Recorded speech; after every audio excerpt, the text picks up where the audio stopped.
हम लोग श्रीमद् भागवतम के तीसरे स्कंद के 12वें अध्याय के 7 से आगे पढ़ेंगे। देखते हैं कितने होते हैं।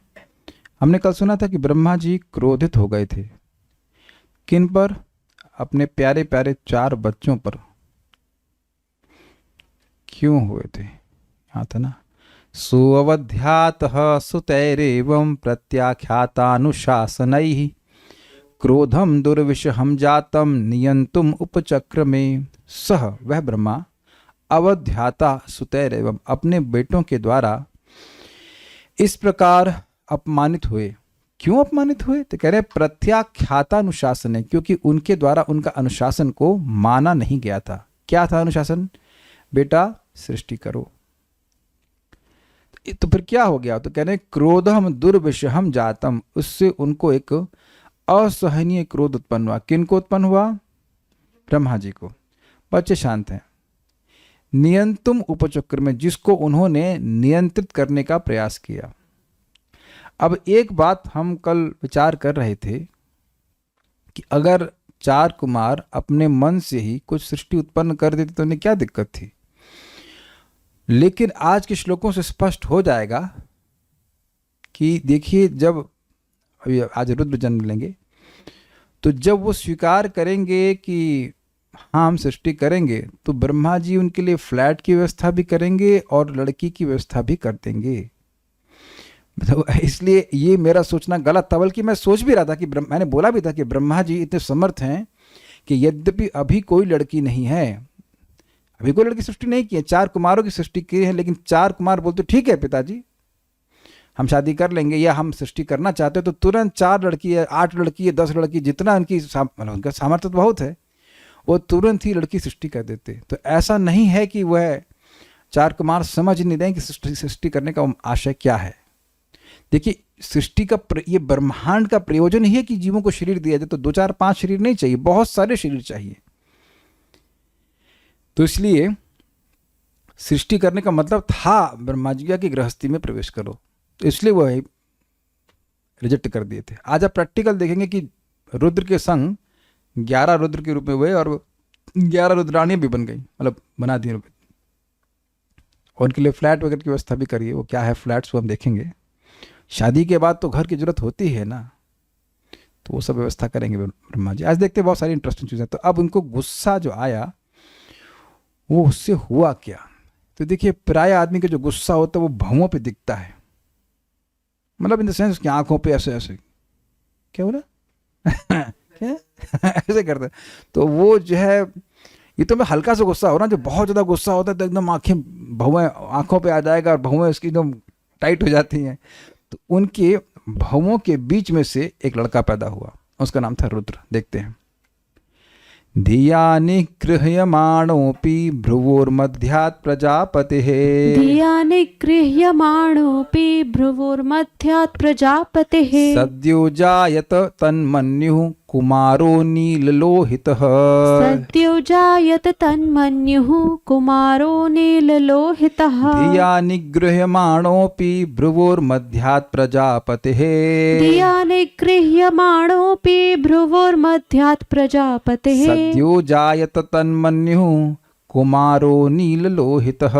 सद्यो जायत तन्मन्युः कुमारो नीललोहितः।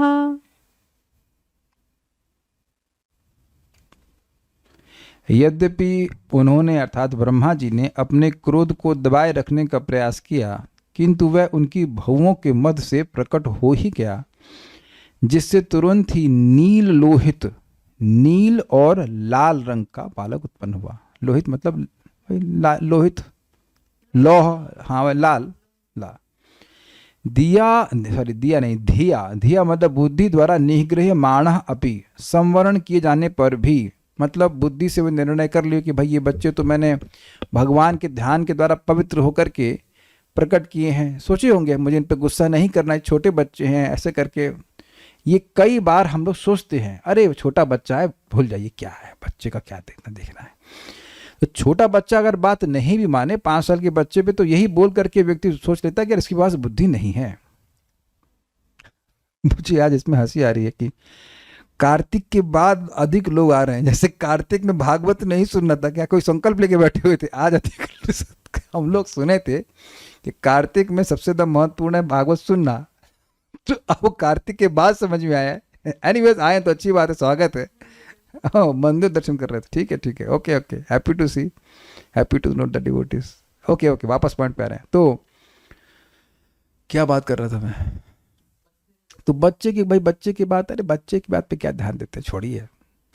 कहते हैं गुस्सा थूक दीजिए, तो वह अपनी बुद्धि के द्वारा, उनको तो समझाने वाला वहां पे कोई नहीं था, बुद्धि के द्वारा वह संवरण किए अपने क्रोध को। फिर भी सद्य तुरंत ही तन मन्यु का दो अर्थ है। तत्मन्यु मतलब उनका, यानी उन ब्रह्मा जी का क्रोध, या तत् मतलब वह क्रोध, जो क्रोध ब्रह्मा जी की भ्रुकुटी में आ गया था, वह क्रोध प्रजापति भ्रुवोर मध्यात, प्रजापति मतलब प्रजापति ब्रह्मा जी के भ्रुकुटी प्रदेश से, भ्रुवों के मध्य से नील लोहित रक्त संयुक्त नील और नीला और लाल रंग की आभा से युक्त कुमार अजायता, बालक के रूप में समुद्भूत हुआ, नहीं प्रकट हुआ। श्लोक स्पष्ट है, धिया निगृह्यमाणो अपि, धिया बुद्धि के द्वारा उस क्रोध को सीमित करने के बाद भी प्रयास कर रहे थे कि सीमित हो जाए। भ्रुवोर मध्यात प्रजापति ब्रह्मा की भ्रू के मध्य से सद्य अजायता, तुरंत ही प्रकट हो गया। क्या? तन्मन्यु, उनका क्रोध प्रकट हो गया, उन ब्रह्मा जी का क्रोध प्रकट हो गया, या ब्रह्मा जी का वह क्रोध प्रकट हो गया। दोनों अर्थ हैं। किस रूप? तत् मतलब होता है वह, तो यहां पे तत् शब्द ब्रह्मा जी को संबोधित कर सकता है कि उन ब्रह्मा जी का मन्यु अर्थात क्रोध प्रकट हो गया, या ब्रह्मा जी का तत्मन्यु, ब्रह्मा जी का वह क्रोध प्रकट हो गया। तो तत् शब्द क्रोध को भी इंगित कर सकता है और तत् शब्द ब्रह्मा जी को भी इंगित कर सकता है। That anger of Lord Brahma's that anger, that Brahma's anger, the that will refers to Brahma or that can refers to anger. अब बंगाली में समझाऊं आपको। ब्रह्मा जी तत् शब्द तत् मन्यु, वह क्रोध, तो वह किसके लिए? ब्रह्मा जी के लिए सकता है कि उन, वह मतलब वह ब्रह्मा जी का क्रोध प्रकट हुआ। नहीं एक मिनट, वह ऐसे लीजिए, वह बोलिए या उनका बोलिए, दोनों अर्थ में आता है। तो उन ब्रह्मा जी का क्रोध प्रकट हुआ, बात वही है, जो फिनोमिनन वही है, लेकिन वह शब्द किसको इंगित कर रहा है? तत् या तो ब्रह्मा जी को कर रहा है, या तत् उस क्रोध को इंगित कर रहा है। तो ब्रह्मा जी का तत्मन्यु, ब्रह्मा जी का वह क्रोध प्रकट हुआ, या उन ब्रह्मा जी का क्रोध प्रकट हुआ। बहुत ध्यान से सुनना होगा, ये सब बातें आप ध्यान से सुनेंगे तो समझ में आ जाएगा कि मैं क्या कहना चाहता हूं। वो तत् अलग अलग लोगों को इंगित कर रहा है। किस रूप में प्रकट हुआ? कुमार, एक लड़के के रूप में प्रकट हुआ, जो कि नील लोहित, दरवाजा बाहर का बंद कर दीजिए, ये भी बंद कर दीजिए। नील लोहित अर्थात नीले और लाल रंग के। अब तो दिख रहा होगा आप लोगों को, एक फोटो भी यहाँ पे रखी गई है। ब्रह्मा जी हैं, उनके 4 कुमार हैं, और उनसे वो ब्रह्मा जी की बात नहीं माने तो ब्रह्मा जी के भ्रू के मध्य से, भ्रुवा मध्यात एक नील रंग का या लाल रंग का, नीला मिश्रित लाल ऐसे करके उस रंग का बालक प्रकट हुआ। ये बालक कृष्ण जैसा लग रहा है, लेकिन बालक कृष्ण नहीं है, ये शिव जी हैं। ठीक है, ऐसा मत सोचिए कि ब्रह्मा जी से कृष्ण प्रकट हुए। लेकिन एक इंटरेस्टिंग बात आ जाती है, जो मैंने भी सुना है, अभी मैं एकदम से नहीं कोट कर पाऊंगा, लेकिन शिव जी हमेशा हर कल्प में इसी प्रकार से प्रकट हों जरूरी नहीं है। और एक बात समझ में आ रही है जैसे कुछ की, जब 4 कुमार भी बार बार प्रकट नहीं होते हैं तो शिव जी भी बार बार प्रकट होते हैं, उसमें संदेह है। अभी तक मैं यही मानता था कि शिव जी हर कल्प में ब्रह्मा जी के द्वारा प्रकट होते हैं, लेकिन ये हम लोग को अभी तक, मैं अब इसको इसी तरह से समझ रहा हूं कि 4 कुमार तो हम लोग सुने हैं कि वह बार बार नहीं प्रकट होते हैं। तो जब 4 कुमार भी बार बार प्रकट नहीं होते हैं तो शिव जी भी नहीं ही होते होंगे। ये ब्रह्मा जी के 51वें वर्ष में ऐसा हुआ है। 51 बोल गया क्या मैं? 51 में 51 ना, 51st ईयर के पहले दिन में ऐसा हुआ है। ये हम समझ सकते हैं, बट कंफर्मेशन तो हम तो एक इन्फ्रेंस ड्रॉ कर रहा हूँ कि जब 4 कुमार आदि भी 51 साल के पहले दिन में इस प्रकार से प्रकट होते हैं, जबकि वो पहले दिन में ही प्रकट हो गए थे, मतलब ब्रह्मा जी के पहले दिन में ही प्रकट हो गए थे। तो इस प्रकार से शिव जी भी प्रकट होते होंगे।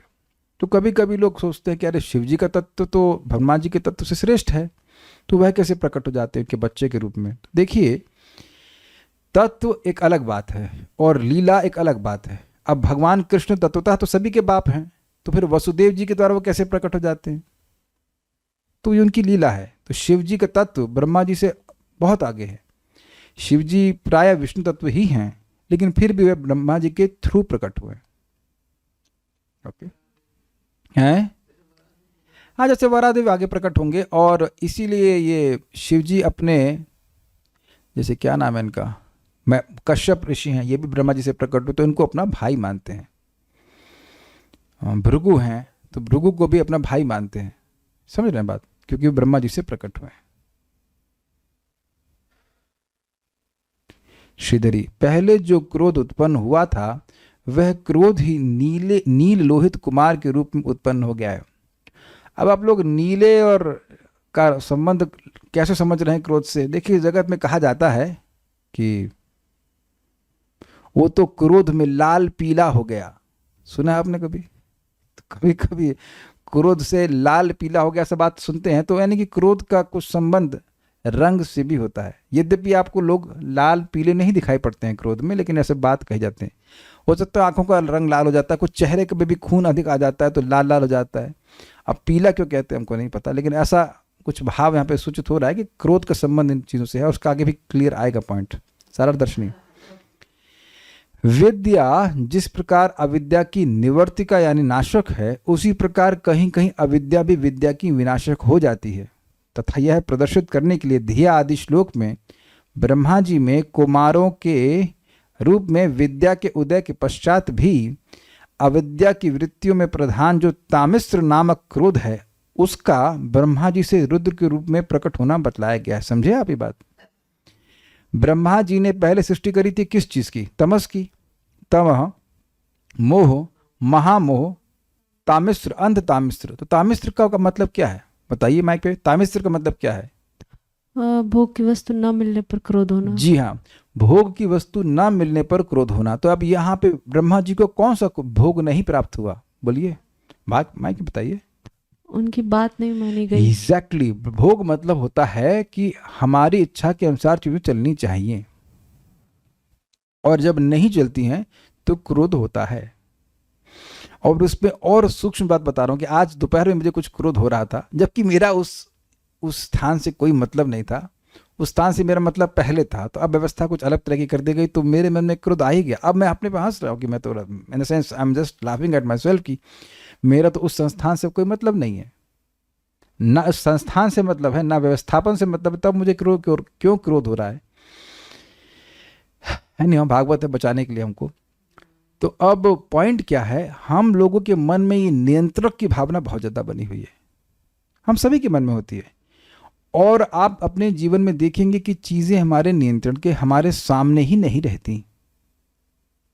Is it not? पूरे दिन ऐसा ही देखते रहते हैं आप, व्यक्ति हो या स्थितियां हो, परिस्थितियां, वो हमारे नियंत्रण में नहीं रहती हैं, तब हमको क्रोध आता है। ब्रह्मा को जी कोई ग्रॉस भोग के बारे में नहीं सोच रहे हैं, कोई मतलब ही नहीं है, लेकिन वो उनकी आज्ञा नहीं मानी गई, तो इसलिए वे क्रोधित हो गए। तो ये इस प्रकार से तामिस्र है, यानी कि कितनी सुंदर बात है। भगवान के ध्यान के द्वारा पवित्र होकर के वह कुमारों की सृष्टि की है, तो यानी कि इस समय चेतना उनकी पवित्र है, विद्या से पूरित है, विद्या से भरी हुई है ना। लेकिन अकस्मात इसके ऊपर अविद्या का एक अटैक हो गया, प्रकोप हो गया। यस, प्रकोप is the word. Yes, very good. और ये आप जीवन में कहाँ नहीं देखते हैं बताइए? कि आप एकदम बढ़िया से चल रहे हैं, मूड अच्छा है, अच्छे मूड जा रहे हैं, हा हा हू कर रहे हैं, एकदम से क्रोध आ जाता है व्यक्ति को। और हाँ, एक बात बताना मैं भूल गया, क्रोध का कारण क्या था? Wrong question. What is that wrong question? बता सकते हैं आप?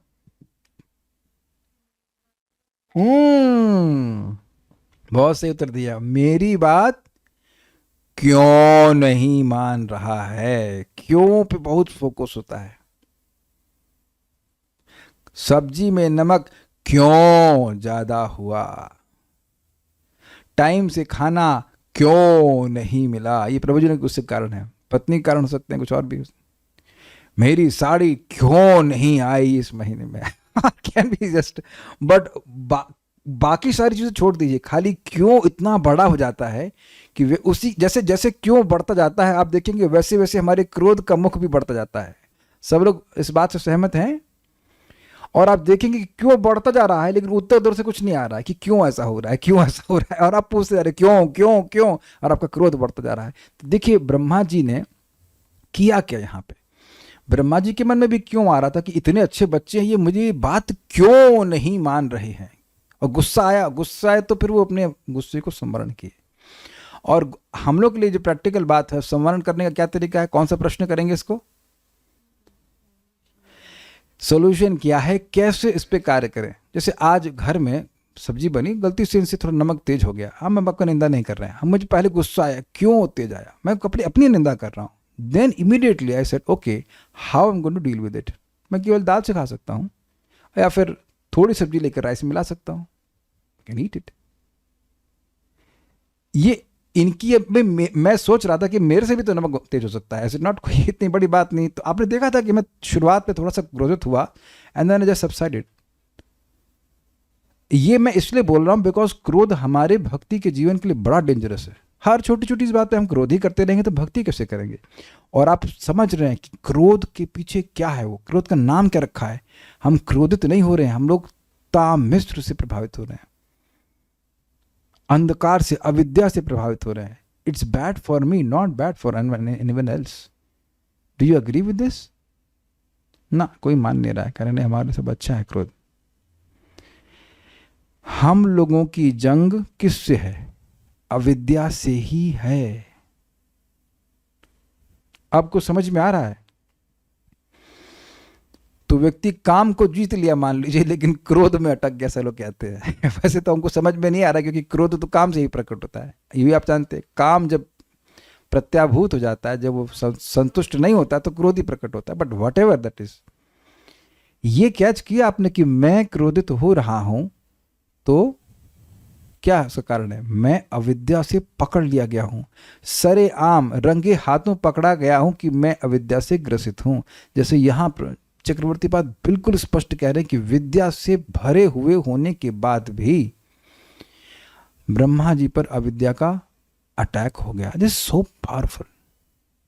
एक मैनेजर होने के नाते ये सब चीजें होना तो अवश्यम भावी है, क्योंकि आपको काम ही करना है कि लोगों को कंट्रोल करना है, और लोगों का काम ही है कि आपकी बात नहीं माने। दिस इज अमेजिंग, नहीं?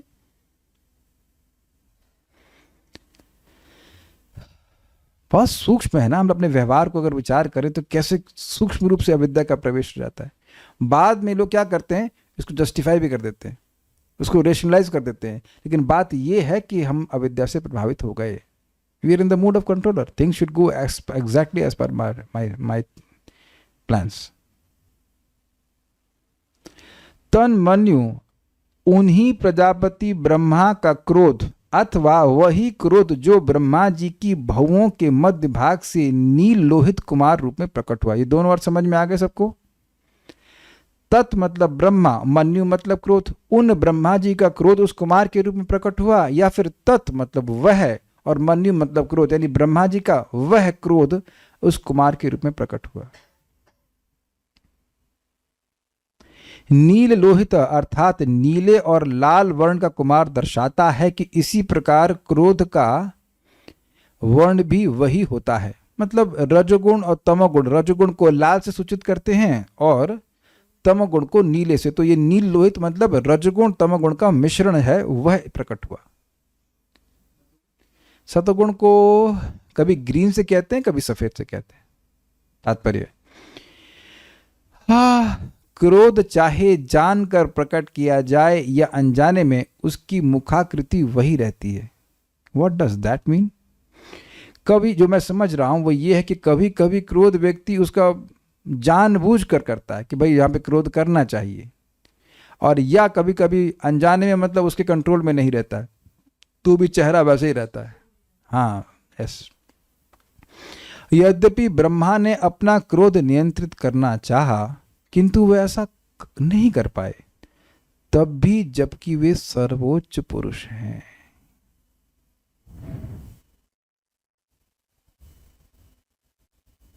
तो सोचिए कि क्रोध को संयमित करना कितना मुश्किल कार्य है। इसीलिए वैष्णव पद्धति में क्रोध का उपयोग किया जाता है। क्रोध को दबा नहीं सकते हैं। क्रोध भक्त द्वेषी जने, जो भक्तों से द्वेष करते हैं, उनके प्रति क्रोध को उपयोग करना चाहिए, लेकिन भक्तों से क्रोध नहीं करना चाहिए। भक्तों से द्वेष करने के लिए क्रोध का उपयोग नहीं करना चाहिए। जो भक्तों से द्वेष करते हैं उनके लिए क्रोध का उपयोग करना चाहिए। जैसे कि हनुमान जी भी क्रोधित हुए थे और वो उस क्रोध में लंका को जला भी दिए थे, तो आप उसको बुरा मानते हैं? कोई भी बुरा नहीं मानता, इससे वो शुद्ध भक्त कहलाते हैं। अर्जुन क्रोधित हुए थे, क्रोधित होकर के ही तो युद्ध करता है, तो उस क्रोध को फिर गलत मानेंगे आप? बल्कि वो तो शांत होने का प्रयास कर रहे थे, भगवान उनको क्रोधित किए, है ना, वो उकसाए। युद्धस्व विगत ज्वरा, इस बुखार को त्यागो। बुखार में क्या क्रोधित होगा व्यक्ति? इस बुखार को त्यागो, खड़े हो और युद्ध करो। वहां प्रभुपाद समझाते हैं कि भाई, उस श्लोक को आप देख सकते हैं, वहीं पे समझाते हैं कि कोई फूल तो ना मारेंगे, वो बाण मारेंगे। तो क्रोधित हुए हैं, महाभारत प्रमाण है, वो क्रोधित होकर कुछ वचन भी बोलते हैं, आओ तुमको मारूंगा, ऐसा ऐसा करके बोलते हैं। ये स्वाभाविक है। ऐसा तो नहीं कि आप युद्ध करने जाएंगे, आओ हम लोग गले मिलते हैं। It doesn't work like that. क्षत्रिय लोग पहले वाग बाण मारते हैं, फिर बाण मारते हैं, ऐसा देखा गया है। लेकिन उसका प्रयोग भगवान की सेवा के लिए है। इस बात पे श्रीला नरोत्तम दास ठाकुर जी ने कविता भी लिखी है, मतलब कविता बोलेंगे, पद्य लिखा है कि काम कृष्ण कर्मार्पणे क्रोध भक्त द्वेषी जने। जो काम है, जो इच्छा है, उसको कृष्ण के लिए जो समर्पित कर्म है उनमें समर्पित कर देना चाहिए। मान लो आपकी छोला भटूरा बनाने की इच्छा है, तो ठीक है, भगवान के लिए बनाइए। मैं एग्जाम्पल दे रहा हूँ, it can be any thing. आपको गाना गाने की इच्छा है, भगवान के लिए गाइए, तो दबा नहीं सकते। अगर क्रोध करने की इच्छा है तो आप जो भक्तों से द्वेष कर रहे हैं उनके प्रति क्रोधित होना चाहिए, ये बात है। इसी प्रकार से अन्य का भी है, वो पूरा तो नहीं याद है मेरे को, लेकिन दबाना तो देखिए, ब्रह्मा जी दबाने का प्रयास किए, क्या दबा? बहुत मुश्किल है, नहीं दब पाए ना, प्रकट ही हो गया। ऐसा क्रोध ब्रह्मा की भवों के बीच से रुद्र के रूप में अपने सही रंग में प्रकट हो आया, जो नीले यानी तमो तथा लाल अर्थात रजो यानी रंग का मिश्रण था, क्योंकि क्रोध रजो तथा तमो गुण की उपज है। तो एक बात तो स्पष्ट है कि क्रोध करने से और अपनी इंद्रिय तृप्ति जब बाधित होती है और तब क्रोध कर रहा है, तो व्यक्ति सतोगुण में तो निश्चित नहीं है। ये कहे कि मैं सतोगुण में हूं और मैं अब क्रोध कर रहा हूं, तो असंभव है, इट इज नॉट पॉसिबल। सबके सामने मान लीजिए मैं पानी, मान के लिए मैं पी रहा हूं, एक मिनट, मैं कहूं पानी नहीं पी रहा हूं, तो कौन मानेगा इस बात पे? कोई स्वीकार करेगा, कोई समर्थन करेगा? सबके सामने तो मैं पानी पी रहा हूं, तो सबके सामने क्रोध कर रहा है व्यक्ति, और व्यक्ति कहे कि नहीं मैं सतोगुण में हूं, तो ये उसका तमोगुण है। He can not assume that he is in mode of goodness. अब वो बच्चा किया क्या, ये बड़ा मजेदार है, मेरे पीछे बोलिए, बड़े विरोधास्पद गुण है। सवैरुरोध देवानां पूर्वजो भगवान भवः। सवैरोरुद देवानां पूर्वजो भगवान भवः। रुरोध नहीं है, रुरोध है, ध्यान दीजिएगा। सवैरुरोध देवानां पूर्वजो भगवान भवः। सवैरुरोध देवानां पूर्वजो भगवान भवः। नामानि कुरु मे धातः स्थानानि च जगद्गुरो। नामानि कुरु मे धातः स्थानानि च जगद्गुरो। सवैरुरोध देवानां पूर्वजो भगवान भवः। सवैरुरोध देवानां पूर्वजो भगवान भवः। नामानि कुरु मे धातः स्थानानि च जगद्गुरो। नामानि कुरु मे धातः स्थानानि च जगद्गुरो। जन्म के बाद वह चिल्लाने लगा, हे भाग्य विधाता, हे जगत गुरु, कृपा करके मेरा नाम तथा स्थान बतलाइए। अब एक मजेदार बात है, उनको बाप का नाम पता है, क्या है बाप के नाम?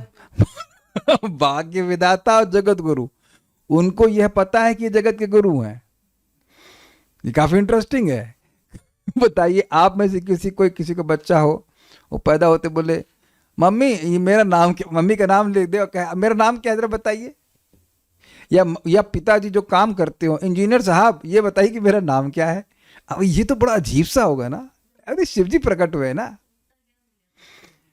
अब आप कह रही हो कि ब्रह्मा जी ने ज्ञान दिया था, नहीं अभी तो कुछ नहीं दिया, तो खाली बच्चा प्रकट हुआ है। ये तो कहे ही नहीं कि ब्रह्मा जी कुछ बोले हो। ब्रह्मा जी अभी कुछ बोले ही नहीं। हम जस्ट एस्टॉनिश कि अपना नाम पूछ रहे हैं, बाप का नाम बता करके अपना नाम पूछ रहे हैं। अरे भगवान तो है ही नहीं, बोल रहा हूं कि है ना आश्चर्यजनक बात। ये कोई सामान्य बच्चा नहीं है। हे जगत गुरु, आप बताओ किसी को यहां देख करके मालूम कर लोगे कि अच्छा ये बताइए कि महावीर प्रभु किस फील्ड में साइंटिस्ट थे? आप देख के मालूम कर लेंगे साइंटिस्ट थे? नहीं बता। आप बोल सकते हे साइंटिस्ट प्रभु। अब आप नहीं जान सकते ना। और फिर किस फील्ड में साइंटिस्ट थे? तो किसी को कहना कि हे साइंटिस्ट, बच्चा अगर पैदा होते ही बोलता है, पता नहीं आप नौकरी तो पहले लग गई होगी ना, हाँ उसके बाद ही शादी वगैरह हुई थी, तो मान लीजिए वरुण प्रभु हुए और वरुण प्रभु बोलते हे साइंटिस्ट प्रभु मेरा नाम क्या है, तो कहें ये बच्चा कैसे बोल रहा है। It is very astonishing. देखिए भले ही बच्चे के जन्म की बात है, लेकिन है बड़ी मजेदार और बिल्कुल दिव्य है। आप ऐसे पढ़कर निकल जाएंगे तो आगे उतना मजा नहीं आएगा, लेकिन है ना आश्चर्य बात। बच्चा पैदा होते अपने पिताजी के बारे में, पिताजी के गुणों का वर्णन कर रहा है। इसका मतलब है शायद नाम भी जानते ही होंगे कि ब्रह्मा जी। इंटरेस्टिंग है कि जब ब्रह्मा जी खुद पैदा हुए तो नहीं पता था कि वो क्या कर रहे हैं। उनके जीवन का उद्देश्य क्या है, उनका नाम क्या है, उनका जन्म किस लिए हुआ, ये नहीं पता था। लेकिन इनको पता है कि इनका काम क्या है, भाग्य विधाता। Is it not interesting? आप सभी के भाग्य का विधान करने वाले हो, यानी कि आपका पोर्टफोलियो, समझते हैं पोर्टफोलियो मतलब आपको काम क्या करना है ये सब पता है उनको। कैसे पता है अभी समझ में आ जाएगा। स वै निश्चित ही वह देवानाम पूर्वज, देवताओं के पूर्वज भगवान भव, भगवान शिव हैं। भव मतलब भवानी, भवानी मतलब पार्वती और भव मतलब शिव जी। तो जैसे अभी आपने भगवान विष्णु का नाम लिया कि भगवान विष्णु प्रकट होते हैं, कल्याण प्रभु बोल रहे थे, और माता देवकी और वसुदेव जी को उनकी जन्मपत्री बता रहे थे, तीन जन्मों की, कि पिछले जन्म में आप ये थे, उससे पहले ये थे, अब आप ये हैं। तो इसी प्रकार से भगवान शिव के लिए ऐसा बोलना कोई डिफिकल्ट नहीं है। ब्रह्मा जी भी आश्चर्यचकित हो जाएंगे कि भाई तो तुम मेरा नाम बता रहे हो तो तुमको अपना नाम भी पता ही होगा। अगर मैं कल्याण प्रभु आपका नाम जान रहा हूं तो मैं अपना नाम नहीं जानूंगा। मैं कहूँ कल्याण प्रभु आपका नाम क्या है, दैट्स अ रॉन्ग क्वेश्चन। मतलब आपका नाम क्या है कल्याण प्रभु? जब मैं ऐसे कहूँ कल्याण प्रभु मेरा नाम क्या है, अब बताइए दुनिया में लोग दूसरों का नाम भूलते हैं, अपना नाम थोड़ा भूल जाते हैं। तो ये बड़ा सुंदर शब्द है, उसका रेजोल्यूशन मिल रहा है भगवान शब्द से। भगवान मतलब ऐश्वर्यवान। और दूसरा देवताओं के पूर्वज, सारे देवताओं में सर्वश्रेष्ठ, सबसे पहले। रोद रोकर कहने लगे हे जगत गुरु, हे ब्रह्मांड के शिक्षक, धाता, हे भाग्य विधाता, मैं नामानि स्थानानि च कुरु, मेरे विभिन्न नाम और स्थानों को बतलाइए। अब एक इंटरेस्टिंग बात है, नामानि शब्द तो बहुवचन में है। आप जनरली ये उम्मीद करते हैं कि अब बस इतना बता दिया जाए कि मेरा नाम क्या है, ये भी समझ में आता। यानी कि शिव जी को यह भी पता है कि मेरे एक नाम नहीं है और मेरा एक स्थान नहीं है। प्रश्न समझे, प्रश्न करने से पहले कुछ बोध होना चाहिए ना, तब ना प्रश्न करेगा।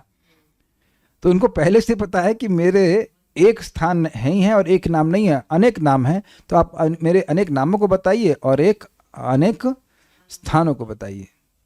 सवै रुरोद देवानाम, वही निश्चित ही वही रोए। कौन रोए? देवानाम पूर्वजा। अब आप देखिए कितना रसमय बात है।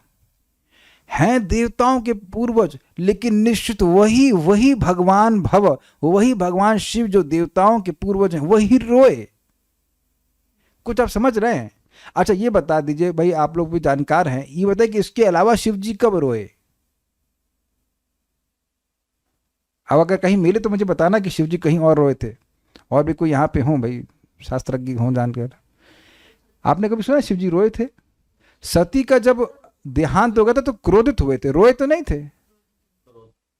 अगर मैं कहूं कि शिव जी रोए थे तो आपको बड़ा अजीब सा लगे, शिव जी काहे को रोएंगे? हो सकता है कि भाई भगवान के प्रेम के एक्सटेसी में वो रो जाए, लेकिन ऐसा रोना, यहाँ रोना तो थोड़ा सा अलग भाव में रोया जा रहा है ना, एक्सटेसी में तो नहीं रोया जा रहा।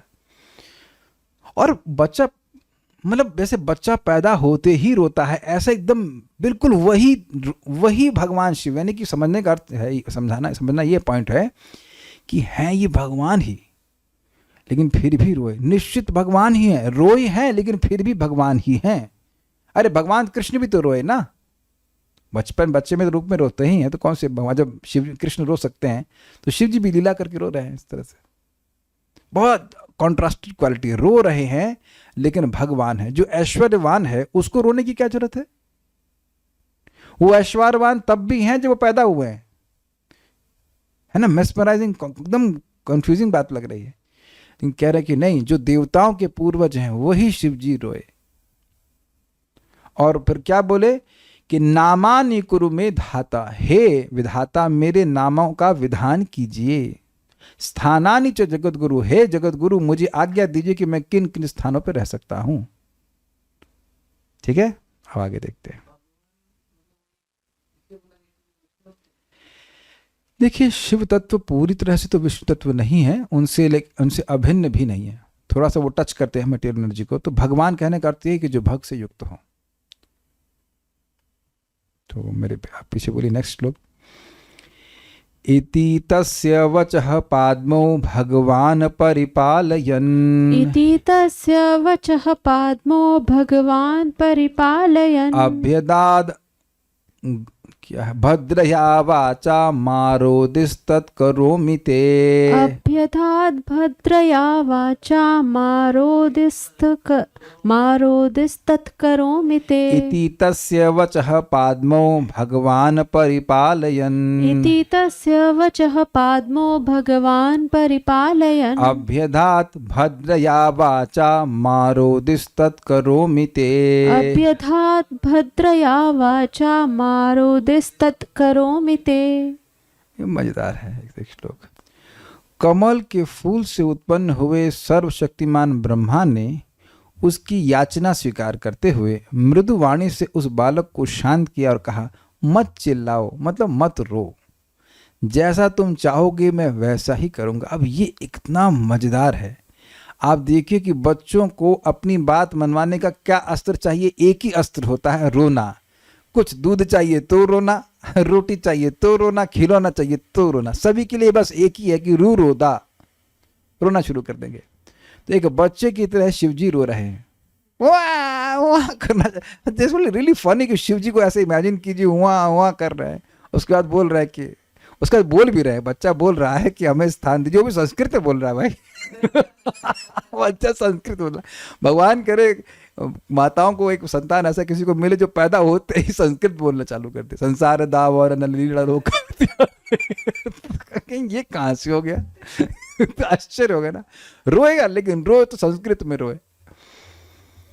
इति, इस तरह, तस्य वचः परिपालयन्, उस बालक की वाणी को अच्छी तरह से सुनकर, या अनुवाद किया जा रहा है याचना को स्वीकार करते हुए, परिपालित करते हुए की बात स्वीकार करते हुए, भगवान शक्तिशाली यानी ऐश्वर्य से युक्त, पाद्म स्पष्ट है, कमल योनि से प्रकट ब्रह्मा जी, भद्रया कल्याणमयी, मधुर, दो अर्थ लिए गए हैं, कल्याणमय और मधुर वाणी, वाचा नहीं वाणी से, अभ्यदात अर्थात कहा। देखिए समझने का प्रयास कीजिए, किसी का कल्याण भी किया जाता है और साथ साथ बड़ा मीठा भी बोला जाए, उस अर्थ में कहा गया है। यहाँ पे शब्द क्या है? यहाँ पे ये है शब्द भद्रया, कल्याणमय और बड़े मीठे शब्दों से उनको कहा। माँ रोदी, मत रो। ये माँ लोग बोलते हैं, बच्चे लोग या मौसी लोग, अरे बच्चे नहीं रोते। बड़े प्रेम से बोलते, रोते नहीं ऐसे करके बड़े प्रेम से ब्रह्मा जी बोले कि माँ रोदी, मत रो। ते तुम्हारे तत् करोमि, तत् का मतलब वो जो तुम चाह रहे वह तुमको बताऊंगा, अर्थात नाम और स्थान बतलाता हूं। आज तक कोई बच्चा अपने नामकरण के लिए रोया है? Please raise hands if you cried for your name. इतना समय बीत गया है, हमारी नामकरण संस्कार नहीं हुआ है, क्या बात है। इसीलिए यहां बोल रहे हैं देवानाम पूर्वजः। और स्थान की तो बात बच्चे के लिए क्या होता है, बच्चे का स्थान क्या, क्रेडल होता है ना, क्रेडल बोलते हैं, वो यहाँ माँ जहां फेंक के चली जाती वही पड़ा रहता है।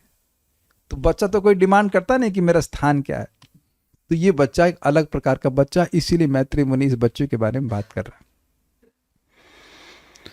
ओके, हमको बहुत अच्छा लगता है, कितनी हमारा, मैं अपना भाग्य मानता हूँ और आप लोगों का उपकार मानता हूँ कि आपके नाते मेरा ये एकांत लाभ हो जाता है।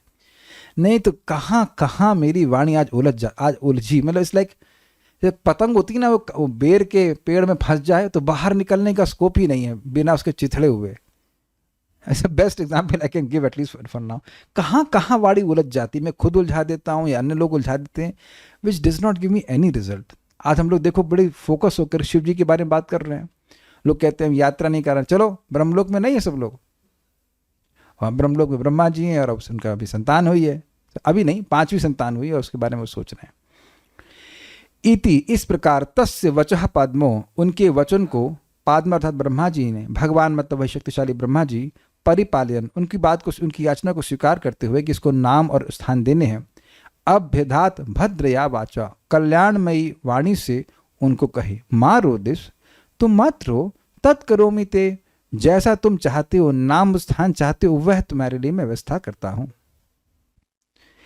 आप ये देखते हैं कि अगर बच्चे को उसकी मन वांछित वस्तु प्राप्त हो जाए तो वह रोना बंद करता है। बच्चों को पालने में यही दिक्कत है कि उनको संस्कृत नहीं आती। संकर्षण प्रिया माता जी, सही बोल रहा हूं ना? अगर बच्चे पैदा होते संस्कृत बोलने लगते कि मम्मी मेरे को ये सेरेलैक दे दो, ये दे दो, तो कोई दिक्कत नहीं होती। लेकिन दिक्कत यही है कि बच्चे बोलना नहीं जानते हैं। लेकिन अगर बाई चांस या कह लीजिए कि अंदाज से बच्चों को वस्तु मिल जाती है जो उनको चाहिए, इट कैन बी ए झुंझुना ऑल्सो, तो वह बच्चे तुरंत खुश हो जाते हैं। तो यहाँ रुद्र को, यानी कि अभी नाम रखा नहीं, क्षमा कीजिएगा, शिव जी को, बच्चे को वो कह रहे कि जो तुम चाहते हो नाम और स्थान में मैं दूंगा, तुम रो मत। इसीलिए रो रहे हो ना? हाँ, तो मैं तुमको ही दे दूंगा, ऐसे कहते हैं।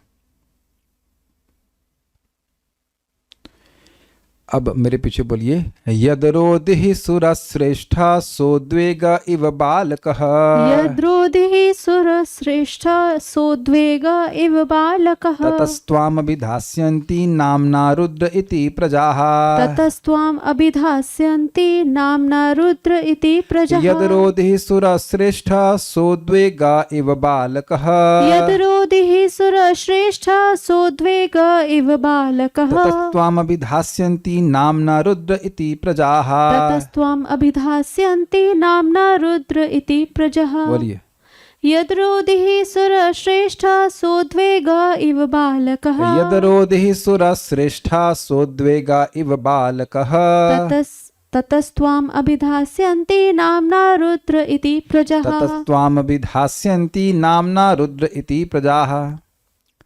तत्पश्चात ब्रह्मा ने कहा, हे देवताओं में प्रधान, कौन?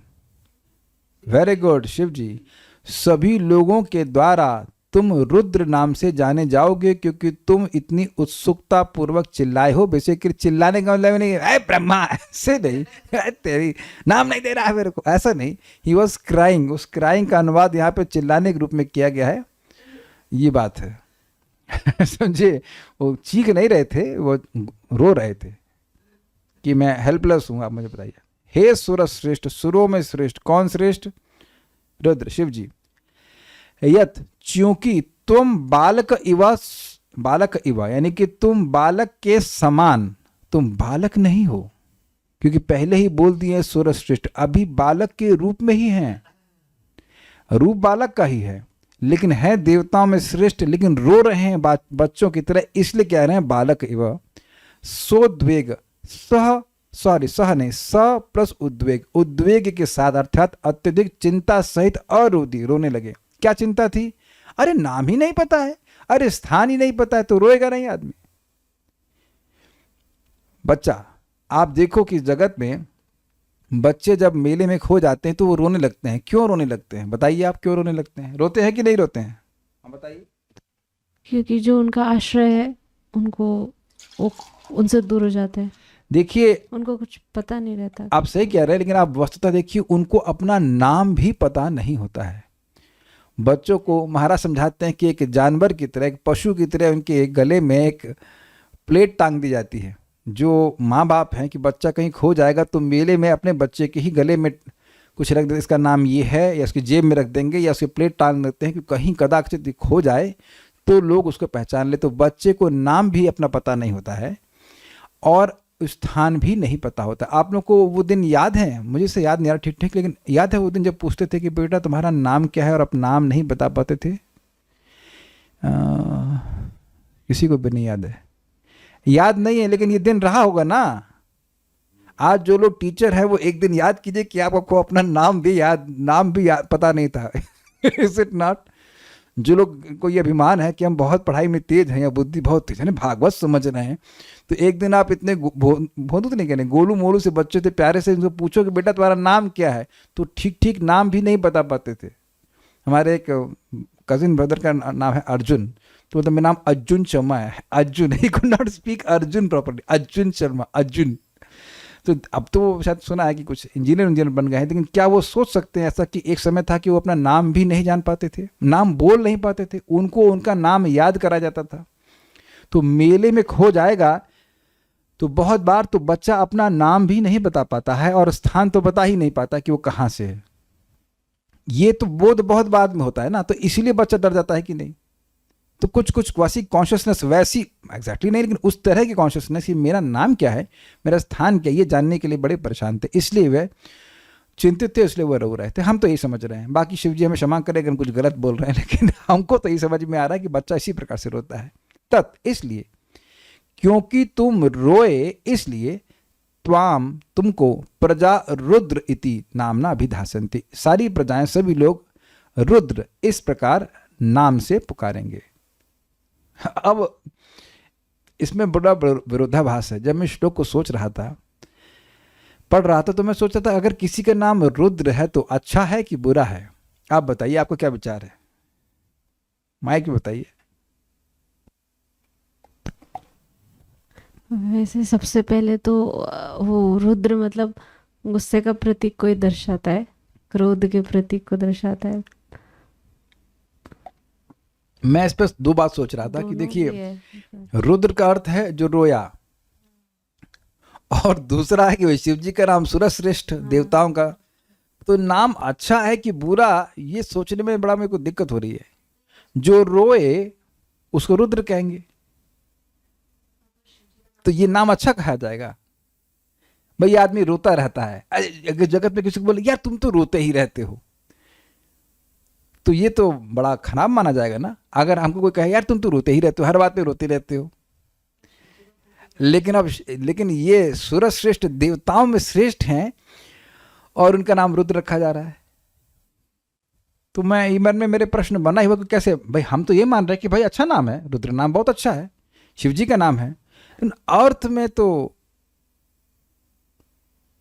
बड़ा अद्भुत था जिस तरह से अर्थ रखा जा रहा है। लेकिन बुरा नाम ब्रह्मा जी कैसे रख सकते हैं, ये बात भी है।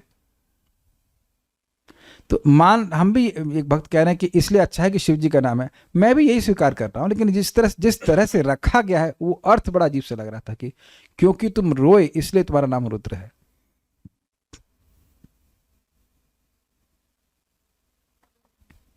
अब मैं कुछ गलत भी हो सकता हूं, लेकिन मुझे वो याद आ रहा है कि जब भगवान कृष्ण लौट के नहीं आए थे, मतलब उनको लेने के लिए नहीं आए थे, किनको, रुक्मिणी जी को, तो वो है दुर्गा जी का एक नाम स्मरण करनी थी, रुद्राणी, जो दूसरों को रुलवाए, ऐसे करके अर्थ वो स्मरण करने थे।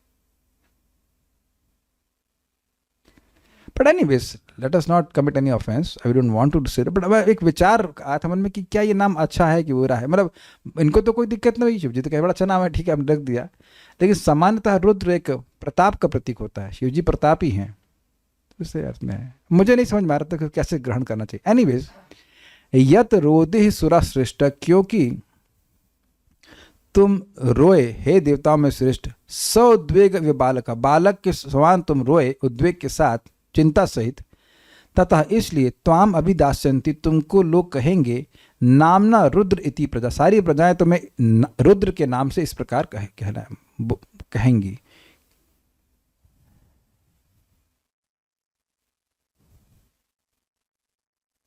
अच्छा, हाँ, एक बहुत अच्छी बात कह रहे हैं कि जब, हाँ, बहुत अच्छा बात राहुल प्रभु ने कहा कि सुना है जब माता सती देह त्याग दी थी तब शिवजी रोते हुए रुद्राक्ष का वृक्ष उत्पन्न हुआ था। शिवजी रोए थे और उनके वो जो रुद्राक्ष के जो फल होता है वो शिवजी के आंसू कहे जाते हैं। Oh, that's a good point, yes, very good. माखन चोर कौन सा अच्छा नाम है लेकिन अच्छा लगता है, रणछोड़ भी कौन सा अच्छा नाम है, भगवान पर ये अभी अच्छा लगता है। बहुत अच्छा पॉइंट है, यस, स्वीकार्य है। ये बात सत्य है कि जो लोग ऐश्वर्यशाली हैं उनकी हर कार्य अच्छा ही लगता है।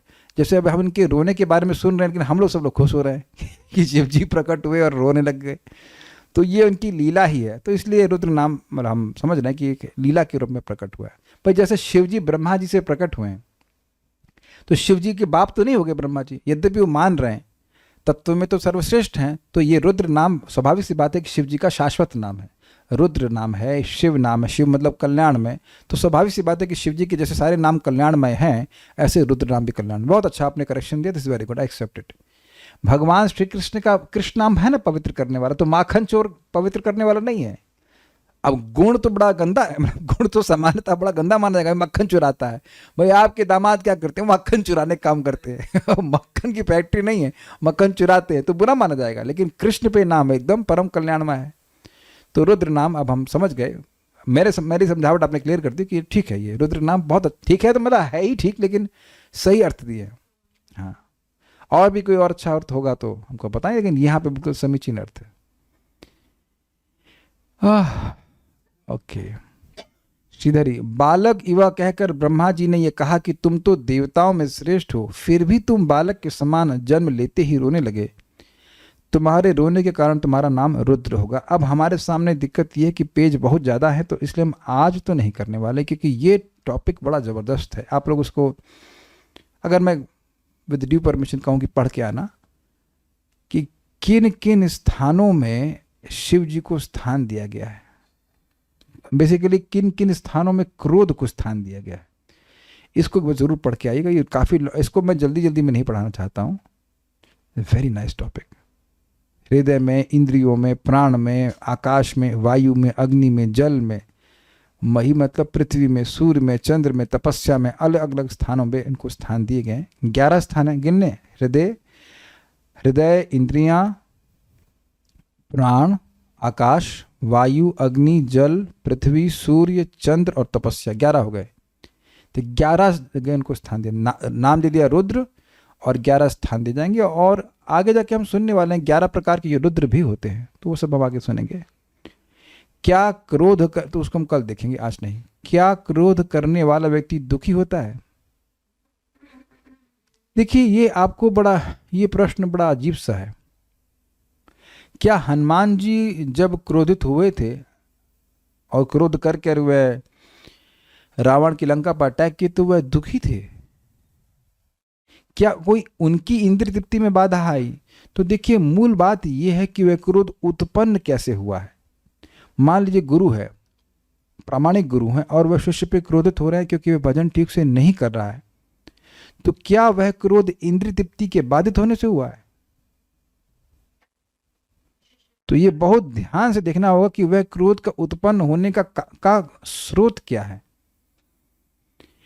अगर व्यक्ति की इंद्रिय तृप्ति बाधित होती है और वह क्रोधित होता है, तो वह उसकी अपूर्णता का द्योतक है। कल हम कथा नहीं सुनाए थे, आज मेरे पास 5-10 मिनट है, हम कथा को सुनाएंगे और आप लोग सुन चुके हैं, लेकिन उसको फिर नए एंगल से समझने का प्रयास कीजिए। एक बार सरस्वती नदी, if I am not wrong, Saraswati नदी के तट पर ऋषि मुनि डिस्कशन कर रहे थे भगवान कौन है।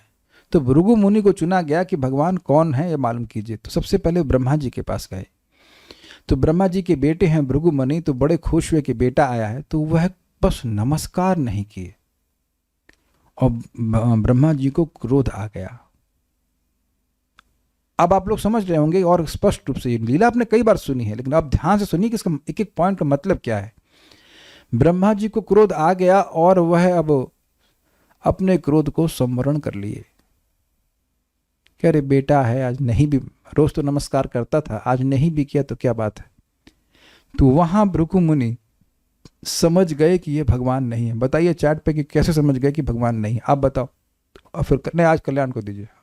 कल्याण प्रभु बताइए कि ब्रह्मा जी कैसे समझ गए कि ये भगवान नहीं है, बोलिए।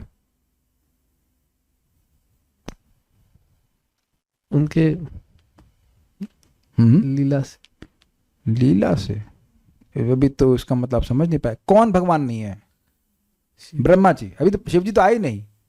भृगु मुनि सबसे पहले पापा के पास गए, यानी ब्रह्मा जी के पास गए, और उन्हें कुछ बोले नहीं खराब शब्द, बस सम्मान नहीं दिए। तो मन से अपराध हुआ ना। हाँ, तो क्रोध जो है, हाँ, तो उसके लिए वो समझिए भगवान नहीं नहीं है। तो क्यों नहीं है? क्योंकि वो क्रोध प्रकट हो गया, तो इसलिए। जब क्रोध प्रकट नहीं होता तो भगवान हो जाते। ओके।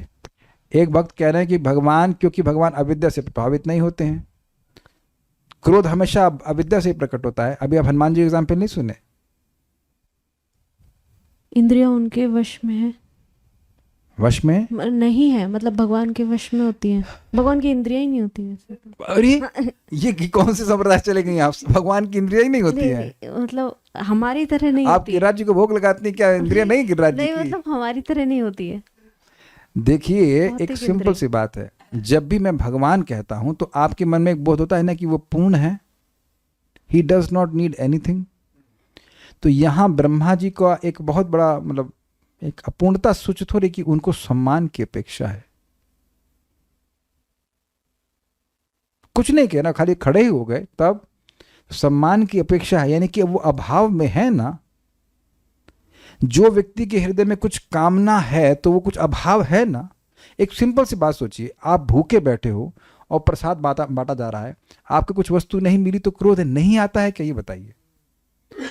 आता है, क्योंकि आपके मन में उस समय कोई शरीर में अभाव है, भूख लग रही है।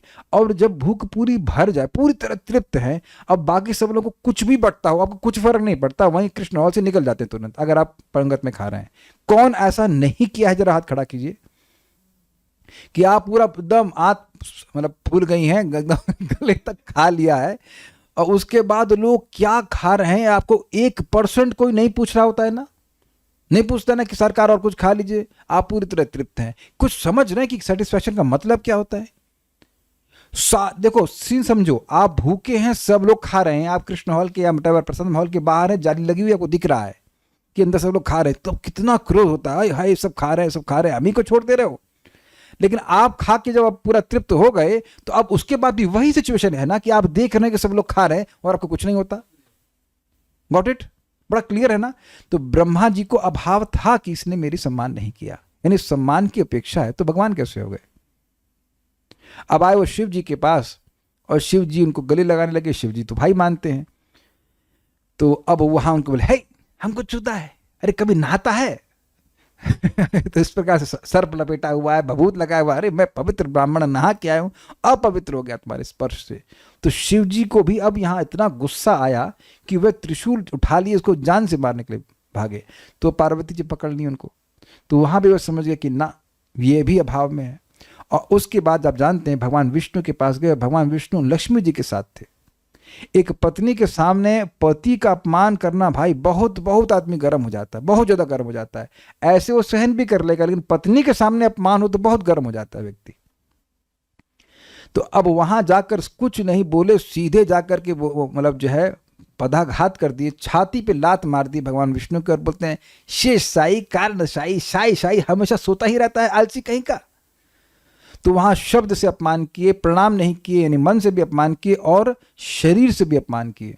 और भगवान विष्णु खड़े होकर क्या बोले? क्या चक्र चला दिए उनके ऊपर? नहीं, वह खड़े हुए और उन्हें उनका चरण का संवाहन करने, चरण का मालिश करने लगे कि हे विप्रवर, मुझे पता नहीं था, मुझे मालूम नहीं चला कि आप आ रहे हैं, मेरी गलती हो गई, मुझे क्षमा कीजिए कि मैं आपका सत्कार नहीं किया, और मेरी छाती बहुत कठोर है, आपके पैरों को जरूर चोट लगी होगी, मुझे क्षमा कर दीजिए। तब वहां पे भृगु मुनि रोने लगे कि यही भगवान, इन्हें किसी से कुछ भी नहीं चाहिए।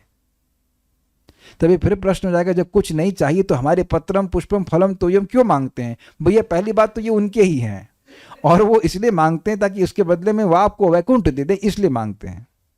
कोई जल देता है तो उसको स्वर्ग देते हैं, तो वो आपका लाभ करने के लिए मांगते हैं, वो अपना आपका प्रेम मांगते हैं, वो वस्तु की कोई अपेक्षा नहीं है। अगर वो कहते हैं कि मुझे प्रणाम करो तो तुम मेरे पास आओगे तो उनका मेरा लाभ होगा ना, मैं भगवान के पास जाऊंगा। भगवान तो मेरे हृदय में पहले ही बैठे हुए हैं, मैं उनके पास नहीं हूं, वो तो मेरे पास हमेशा है। अग्रीड। भगवान को तो बोध हमेशा ही है ना कि जीव मेरे पास है, तो जीव का कल्याण करने के लिए भगवान बता रहे हैं। ऐसा नहीं कि उनको आपको आपका पत्र पुष्प इन सेंस की भूख लग रही है, कुछ खाने को नहीं मिल रहा तो चाहिए, इस तरह से नहीं है। तो हम बात इसी पे कर रहे थे कि अभाव है। वहां भी शिव जी ने दिखाया कि उनको मृदु शब्दों की अपेक्षा है।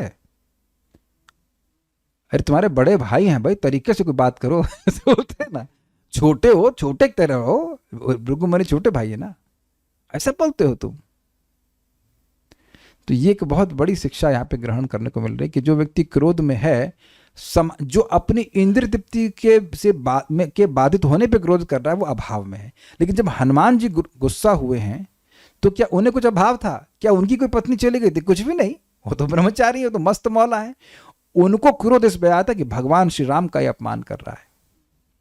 तो भगवान का अपमान करने पर अगर हमें क्रोध आता है तो वो बहुत सही है, क्योंकि वह आपके भगवान के प्रति प्रेम को सूचित करता है।